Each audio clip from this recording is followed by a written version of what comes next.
Video like کر کے آگے شیئر ضرور کر دینا۔ 90 لاکھ لوگوں کو غریب نواز نے ایمان کی دولت عطا فرمائی، کفر سے شرک سے چھڑا کر، کفر شرک سے دور کر کے ان کو توحید کا متوالا بنایا۔ آخر کیا چیز تھی؟ کون سی چیز تھی؟ سرکار غریب نواز میں کون سی خصوصیت تھی جس کی وجہ سے ہندوستان کے لوگ آپ کے گرویدہ ہو گئے، آپ سے محبت کرنے لگے، آپ سے پیار کرنے لگے اور آپ کے ہاتھ پہ کلمہ پڑھ کے مسلمان ہونے لگے؟ تو سرکار غریب نواز کی زندگی میں وہ ایک خصوصی جوہر تھا جو انہوں نے اپنے نانا جان صلی اللہ علیہ وآلہ وسلم کی سیرت طیبہ سے حاصل کیا تھا، اور وہ تھا انسانوں سے محبت، انسانوں سے پیار، انسانوں سے الفت۔ اللہ اکبر! آج ہم کثرت سجدہ کو ولایت کا ذریعہ سمجھتے ہیں، ہو بھی سکتا ہے۔ کثرت کے ساتھ تسبیح پڑھنے کو ہم سمجھتے ہیں کہ ان سے آدمی ولی بنتا ہے، کثرت کے ساتھ روزے رکھنے کو ہم سمجھتے ہیں اس سے انسان ولی بنتا ہے۔ یہ راستے ہو سکتے ہیں، لیکن سرکار غریب نواز رضی اللہ تبارک و تعالیٰ کی جو فکر تھی، دیکھیے ولی کہتے ہیں اس کو جو اللہ کا قریبی ہو جائے۔ ولی کا مطلب اللہ کا قریبی، اللہ سب سے قریب ہے، اللہ سب سے قریب ہے۔ اللہ فرماتا ہے ہوا معکم اینما کنتم، تم جہاں کہیں وہ اللہ تمہارے ساتھ ہے۔ اللہ تعالیٰ ارشاد فرماتا ہے وَإِذَا سَأَلَكَ عِبَادِي عَنِّي فَإِنِّي قَرِيب، اے میرے محبوب جب میرے بندے میرے متعلق تم سے سوال کریں کہ اللہ کہاں ہے تو آپ جواب دیجئے فَإِنِّي قَرِيب، کہ اللہ تمہارے قریب ہے۔ اللہ سب کے قریب ہے، اللہ مومنوں کے بھی قریب ہے، اللہ کافروں کے بھی قریب ہے، اللہ مسلمانوں کے بھی قریب ہے، اللہ غیر مسلموں کے بھی قریب ہے، اللہ نمازیوں کی بھی قریب ہے، اللہ بے نمازیوں کی بھی قریب ہے۔ ارشاد فرماتا ہے کتنے قریب ہے؟ ارشاد فرماتا ہے نحن اقرب الیہ من حبل الورید، اللہ تمہاری شہرک سے زیادہ قریب ہے، وہ سب کے قریب ہے، کسی سے وہ دور نہیں ہے۔ اللہ سب کے قریب ہے لیکن سب اللہ کے قریب نہیں ہے۔ اللہ سب کے قریب ہے مگر سب اللہ کے قریب نہیں ہے، اور جو اللہ کے قریب پہنچ جائے وہ ولی ہو جاتا ہے۔ جو اللہ کے قریب پہنچ جائے وہ ولی ہو جاتا ہے۔ اللہ کے قریب پہنچنے کا اب آپ کی توجہ چاہتا ہوں، ولی بننا آسان ہے، بہت آسان، مشکل اتنا ہے کہ کوئی نہ بن سکے اور آسان اتنا ہے کہ ہر کوئی بن جائے، یہی اصل بات ہے۔ اللہ کے قریب ہونے کا نام ولایت، اسی لیے ولی کہتے ہیں قریب کو، ایک معنی ولی کا قریب بھی ہے۔ اللہ تک جو پہنچا وہ ولی ہوا، تو پہنچنے کے لیے کہیں راستہ تو چاہیے۔ جیسے میں یہاں تک آیا، جامع مسجد یا رسول اللہ میں مغرب کی نماز پڑھی، اس کے بعد یہاں آئے، راستے سے چل کر ہی تو آئے۔ آپ بھی آئے ہوں گے راستے سے چل کر کے آئے، یہاں سے جائیں گے راستے سے چل کر جائیں گے۔ منزل تک پہنچنے کے لیے راستہ چاہیے، منزل تک پہنچنے کے لیے راستہ چاہیے، تو اللہ تک بھی پہنچنے تو راستہ کہاں ہے؟ اللہ تک پہنچنے کا راستہ کیا ہے اور کہاں ہے؟ سرکار غریب نواز فرماتے بہت خوبصورت بات ہے، اللہ تک پہنچنے کا راستہ کدھر ہے؟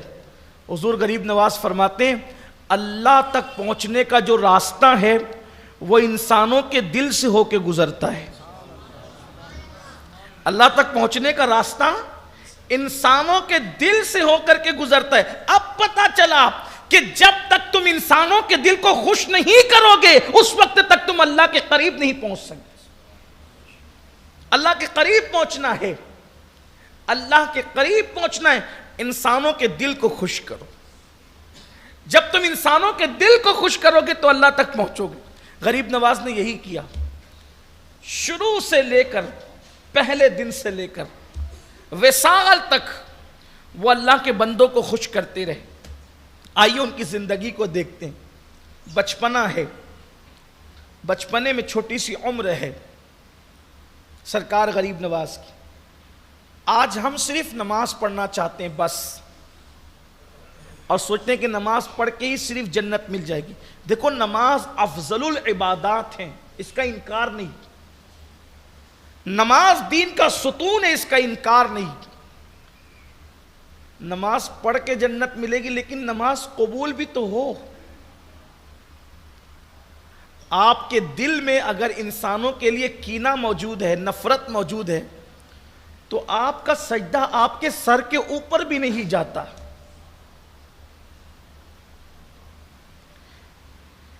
انسان جب تک انسان سے محبت نہیں کرے گا دل کی گہرائیوں سے، تب تک خالق کی محبت بھی اس کے دل میں پیدا نہیں ہوگی.